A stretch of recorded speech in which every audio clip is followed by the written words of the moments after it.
Yes, my boy called me. He's like, you know who just did a review?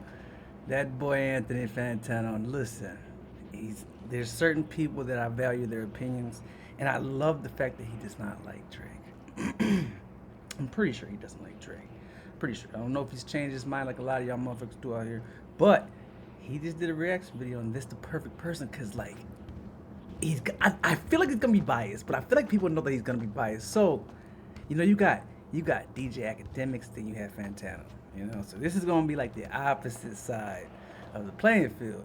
Again, Fantano didn't got an ego over time and shit like that. You know what I'm saying? So he knows what he's doing. But we gonna see what's going on. Let's see what the niggas say.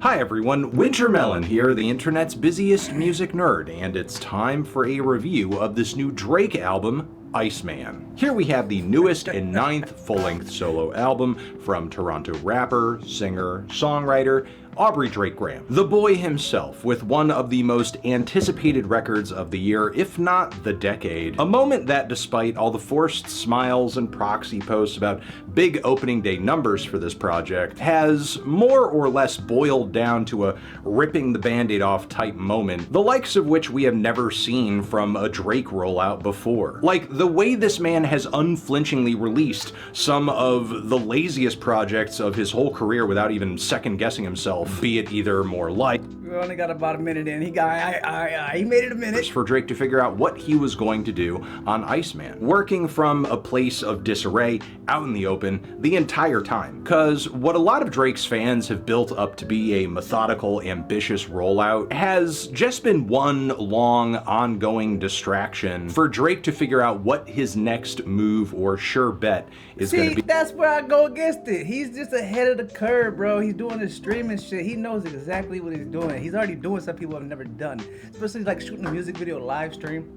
I mean, the boy know what he's doing, bro. He's just ahead. He's a Kanye. Kanye be ahead 7 years. The L's that Drake was taking in the courtroom too. And believe it or not, in the last 2 years, Drake has done so much promo, dropped so many songs, despite the fact that numerous delusional voices come out of the woodwork every week to build this narrative that hip-hop is worse off without Drake and the game isn't the same without him. But like, Drake is very much here. Not only was there a short film ICEMAN episodic series of videos that mostly served to put out song clips of ideas that Drake was kind of, you know, beta testing for the record, obviously. But the dude also dropped multiple demos, song sketches, stuff through that plot twist account, whatever the hell 100 gigs was. Even singles like What Did I Miss that dropped in July of last year that everybody somehow forgot about because nobody's been listening to that damn song since. Not to mention the track didn't even make. To be fair, it was hitting for a while. I mean, if it pops up, I might listen to it. It was a good one. With Yeet and 21 Savage that were also pretty quickly forgotten. A Hey There Delilah cover that I never want to think about again. And of course that whole Some Sexy Songs For You collaborative album with Party Next Door. One of the most just know every song is strategic, bruh. Which was the closest thing to a broadly appealing smash that Drake has delivered in the last few years. All of this points to a reality that I feel like a lot of Drake's biggest fans are having a hard time facing, that the boy doesn't really have the juice quite like he used to. Not to say Drake isn't still one of the most popular hip-hop artists on the planet, one of the most streamed, he certainly is, but I think the days of milk and honey, of Drake's stimulus packages, of him being able to shape the mainstream layer of hip-hop merely by dropping a song that goes into a new direction, yeah, I think that's all done. Be it I don't think that's what he was doing with this, though. I really don't think that's what he was doing. I think there's a lot more, because you're seeing a lot more people like Young Thug switching things up because of labels, putting different songs out just to get it out, you know what I'm saying, because they have to do certain things under that label. I mean, Sada Baby held on to songs until he got out of his label. I mean, people are being more smarter than you might think. The shit did sound like some easy stuff, you know, more local, a great local studio and artist could do, you know what I'm saying, 100%. But it's deeper than that, bro. I think I didn't listen to like all the albums. I listened to ICEMAN, you know what I'm saying? I got that one all the way through. But I'm not really into listening to a lot of music in general. But styles and regional music trends, and that has depended on the willingness of other artists from whatever world he is trying to emulate to bring him along the way and legitimize whatever it is he's attempting. But during the beef, Kendrick effectively called out Drake's habit of doing accents on tracks, as well as running to Atlanta for legitimacy on Not Like Us, and I think that has poisoned the well a little bit. But even this, I think, would be an easy workaround. No, saying the obvious isn't that. Obvious sound, direction, or new hit tune on the charts that he could easily glom onto, and there really isn't. I mean, in the lead up to this project, there haven't really been too many rap artists with #1 hits, top 10 hits. Also, recent flirtations with more underground sounds, rage adjacent aesthetics that Drake has done have been passable at best. What few attempts he's made at going for a more Latin sound have been laughable, like on Meet Your Padre. And while, yeah, there are a lot of exciting new voices out there on the scene when it comes to female rappers, Molly Santana is handily the worst feature on this entire project, and a lot of Drake's fans don't even mess that heavily with Sexy Red, who he seems to enjoy. I still don't understand the Molly Santana chick, bro. She's plugged in with somebody. That's just gotta be what it is. In doing an admirable job of worming his way into these worlds and dropping widely appealing hits that really prove his versatility. And given his history of that, you have to kind of wonder, why not cross over and collaborate with a BTS or even a Morgan Wallen right now? For an artist as big and as widely appealing... you don't need to. You don't need to. Drake's at the point now he don't have nothing to prove. Even this album, there's nothing to prove. He's already there. He's made it. You know, now it's just like doing shit that you want to do, how you want to do it. And that's what artists be fucking up at the beginning. They try to do whatever they want to do, how they don't. No, you gotta get to a point where you can do whatever the fuck you want to do. So, lack of a new direction, a new musical wave to ride, makes it even more likely that Drake is going to spend the bulk of this record addressing the elephant in the room, because the biggest question going through the minds of many in the lead up to this record is, how will Drake address having suffered such a miserable loss? And the approach is something I'm sure he's been wrestling with for these 2 full whole years. I think he's been addressing things in those skits, those videos. I mean, there's so much code out there that he's been doing. He's been putting shit out. I mean, everybody want it in one way? No, he's putting stuff out there. He's putting clues out there, all kinds of things. Been addressing all kinds of. He's very good at that. So to act like he's, you know, has switched up on him. And deserved or not, putting all of these names on blast so repeatedly actually does weigh down the entertainment value of this record. Not only because much of the time it's not that witty, but it's also kind of low-hanging fruit too. Like, getting a few bars off on a goofball like DJ Khaled is not some lyrical feat, even if you are making a valid point about Palestine in the process. And while some bars and retorts might actually have something to them, they're going through the net long after the shot clock is run out. Like, for example, maybe a flip on the phrase, "What is it, the braids," would have actually like hit pretty hard in the midst of the battle. But 2 years later, this just feels like the rap equivalent to thinking of what you should have said during an argument that happened a week ago. Still, Drake insists on I got you, Anthony. I feel you. To the point where the only way I could imagine anyone enjoying this whole entire album is if you are currently carrying some sort of insecurity or trauma as a Drake fan. And now this album is an opportunity to... That's not true. It's just new music. I mean, he dropped 3 albums. We get a lot to pick through, come back. We always circle back around, you know what I'm saying? It's just give it some time. It's already shown the numbers of that. Able to control the narrative around this loss a long time ago, back when The Heart Part 6 dropped, The Heart Part 6. However, that clearly isn't going to stop him or his fans from pretending like they can rewrite history and act like first day numbers for this album somehow speak like... Keep in mind, he had to do tours and do shows and shit like that. in the midst of all this shit. So some songs can be old that he recorded at that time and he putting it out now, which some stuff does sound a little dated. But you don't know the process. You weren't there for it. It's reasons why them tracks on there. Regardless of what you think, he should just be, everything should feel fresh, like it just came out right now. Like, come on. Nowhere is this more apparent than in the track Make Them Remember, which leaked hours before this record's official release and was originally, unofficially I guess, titled 1 AM in Albany, which in a lot of ways runs like your usual Drake diatribe. Slow trap beat, moody, filtered soul sample hanging quietly in the background, which is the perfect setting for Drake to very slowly and steadily drop one double entendre and piece of wordplay after another as a means of laying out everything that has been on his mind for the past 2 years. And as a lyrical exercise, the track definitely does have some notable moments, but by that same token, there are just as many lyrical duds and dragged out vendettas that nobody sane cares about 2 years later. Like, do I really give a shit about the state of LeBron and Drake's relationship? No. Maybe if I was mentally in high school. And the same goes for bars that point out how much shorter Kendrick is than Drake.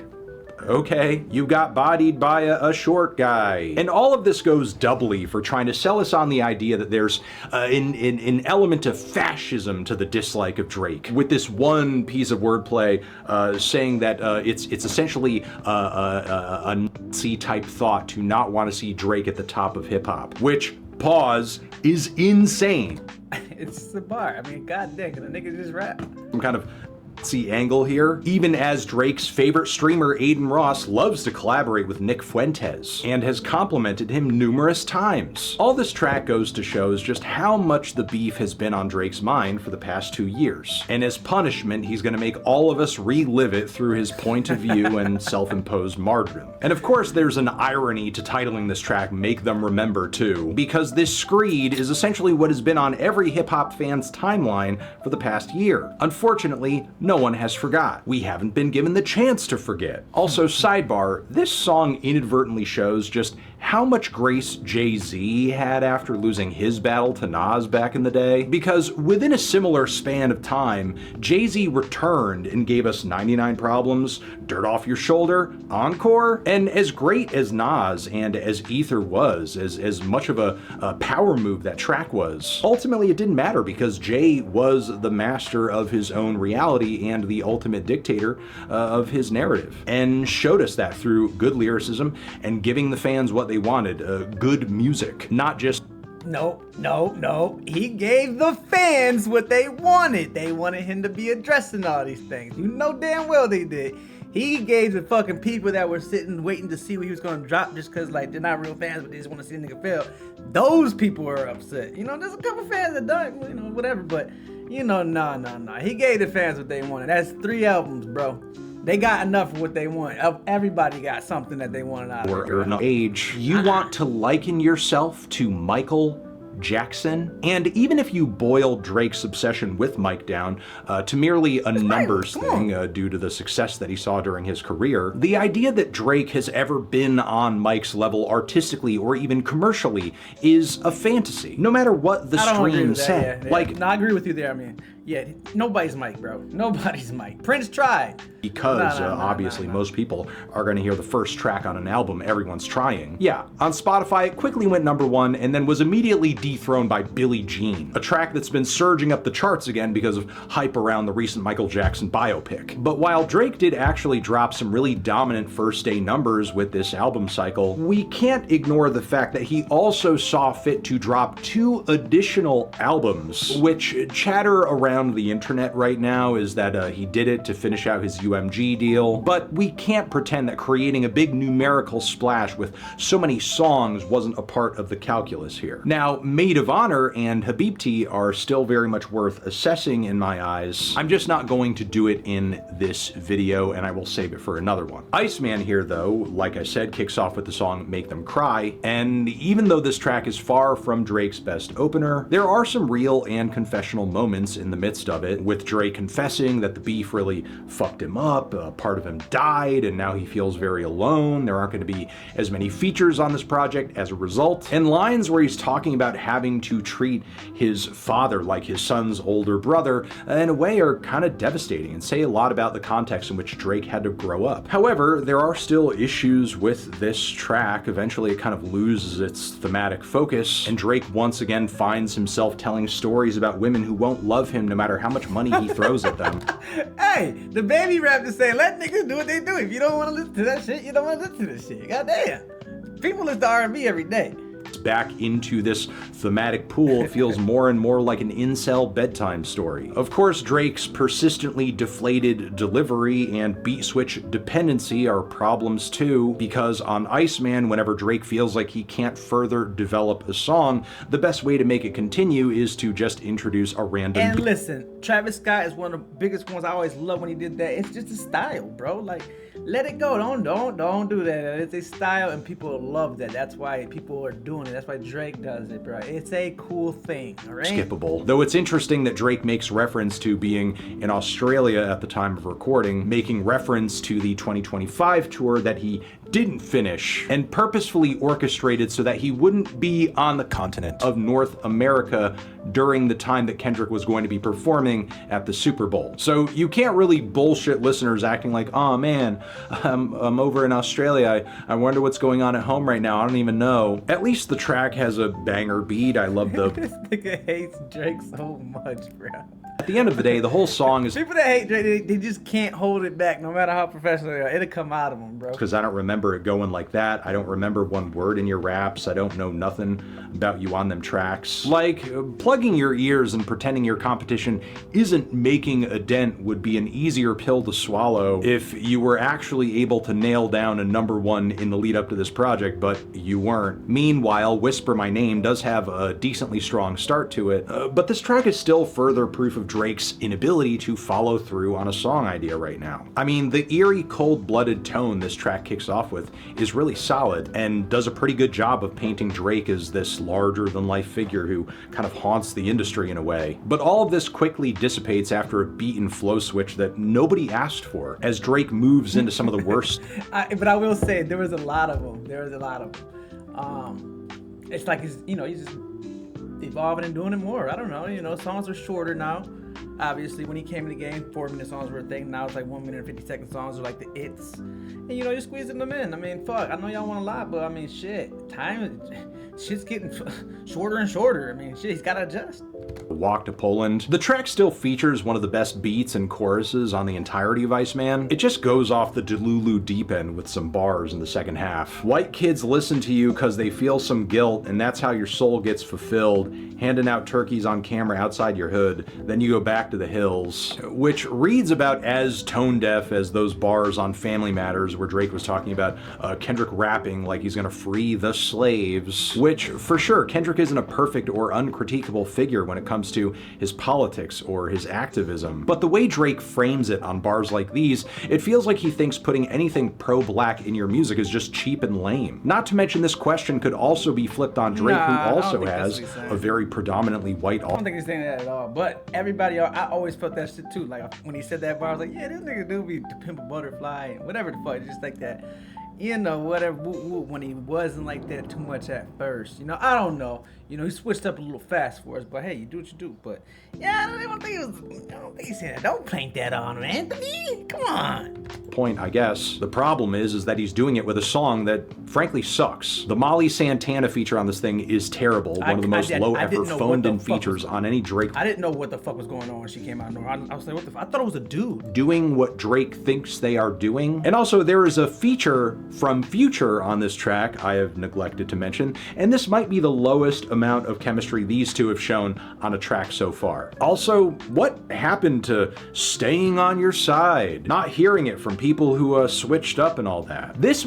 But Future never really, he ain't no side picker though. So I mean, I feel like if somebody's not a side picker, like how Future is, you could fuck. Why is he here? If Drake can just so easily throw his feelings out the window due to desperation for a hit and to prove a point against one guy, then why should his fans carry water for any of the problems and issues that he's whining about throughout this entire album? Especially when this track features generic production, multiple beat switches, forgettable back and forth. The track really doesn't even hold a candle to some of the best bangers Atlanta has been dropping over the past 10 to 15 years. The track Shebang only highlights a further lack of inspiration on Drake's part. We get hit with what's essentially an old 21 Savage flow that Drake is doing nothing with. There's also some random Migos ad-libs in the background that aren't elevating things much.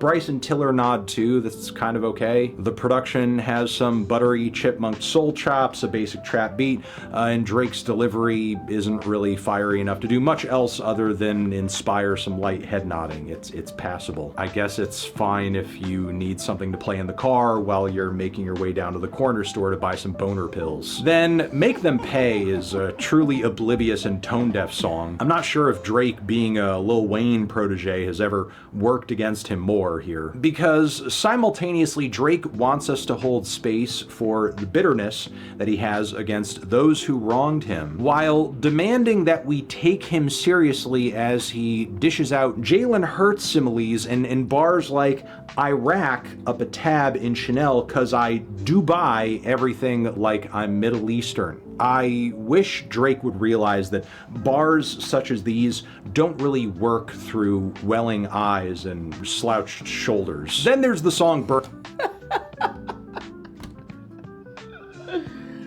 This nigga be cutting so deep on Drake, bro. What? Out than Kodak, while he simultaneously references a classic bar from Back to Back, which obviously came up in the midst of a beef he actually won. Why you would want to remind us of a point in time when you were objectively much better at rapping and picking beats too, I don't know. Then there's National Treasure, which to me just kind of feels like the longer this album... He got money, but keep in mind this whole thing was on his own budget. So he's probably doing a lot of in-house shit with some giving people opportunities and shit like that. You know what I'm saying? Drake could put some money in some niggas' hands. You never know what's going on in the background. So maybe Johnny just can't make a beat really that good, but he putting Johnny on the fucking shit. Fuck, you got this shit, bro.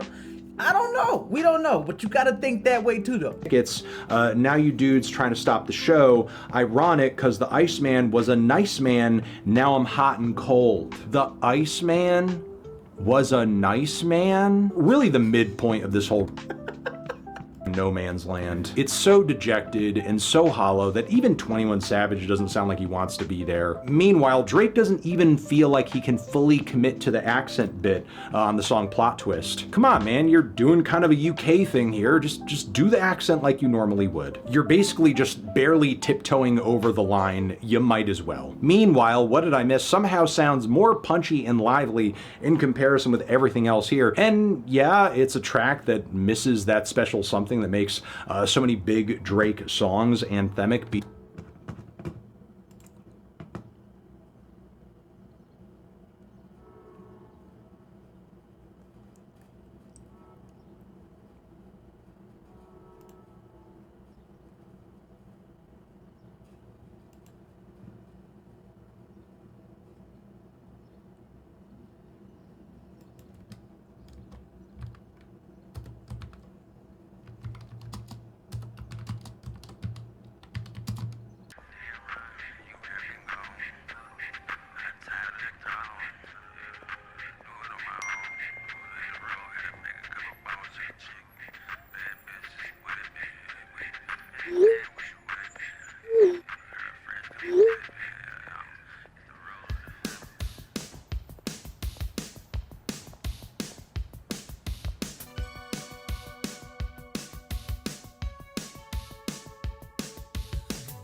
Hello, welcome to Salmash.